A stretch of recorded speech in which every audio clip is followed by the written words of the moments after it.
भगवान श्री कृष्ण ने जब मोहिनी रूप धारण किया तो उनके सौंदर्य पर 33 करोड़ देवता मोहित हो गए। सभी देवताओं ने मन में यही कामना हुई कि ऐसी सुंदरी उनकी पत्नी बन जाए, परंतु केवल एक देवता ऐसे थे जिनके मन में मोहिनी के प्रति इस तरह का भाव नहीं आया। वे थे सूर्यदेव। सूर्यदेव ने मोहिनी रूप को देखकर मन ही मन कहा, यदि ये मेरी पुत्री बन जाए तो मेरा जीवन धन्य हो जाए।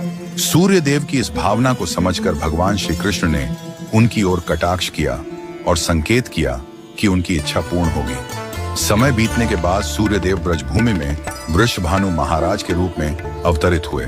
वृषभानु जी ने तपस्या की और ब्रह्मा जी से प्रार्थना की कि उन्हें ठाकुर जी की पुत्री के रूप में प्राप्ति हो। ब्रह्मा जी ने उनकी प्रार्थना को श्री हरि तक पहुंचाया। ठाकुर जी ने विचार किया कि वे नंद यशोदा और देवकी वासुदेव के यहाँ पुत्र के रूप में जन्म लेने वाले हैं, लेकिन प्रेम की स्थापना के लिए एक विशेष अवतार लेना होगा। ठाकुर जी ने अपने रूप को दर्पण में देखा और उस दर्पण में उन्हें ऐसा रूप दिखाई दिया जो स्वयं ठाकुर जी को भी मोहित कर गया। यह रूप ठाकुर जी का ही स्त्री रूप था।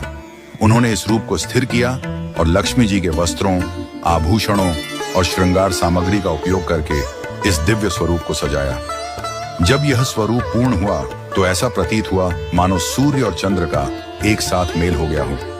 यह दिव्य तेज इतना अद्भुत था कि स्वयं ठाकुर जी भी नेत्र मूने को विवश हो गए। जब उन्होंने नेत्र खोले तो उनके सामने श्री राधा रानी का दिव्य स्वरूप प्रकट हुआ।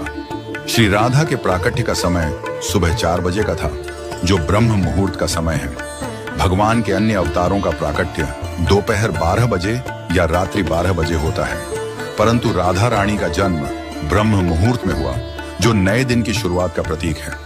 यह इस बात का संकेत था कि प्रेम का प्रकाश संपूर्ण विश्व में फैलने वाला है। राधा रानी के अवतरण पर वृषभानु महाराज और कीर्तिदा माता के घर उत्सव मनाया गया। सभी गोप गोपियां ब्रजवासी आनंद में झूम उठे, लेकिन एक अद्भुत घटना ने सबको चकित कर दिया। राधा रानी अपनी आंखें नहीं खोल रही थीं। वृषभानु महाराज और माता कीर्तिदा इस बात को लेकर चिंतित हो गए। कई साधु संत और विद्वान उनके दर्शन करने आए, लेकिन किसी के भी प्रयास से राधा रानी ने अपनी आंखें नहीं खोली। तभी देवताओं के आग्रह पर नारद मुनि वहां आए।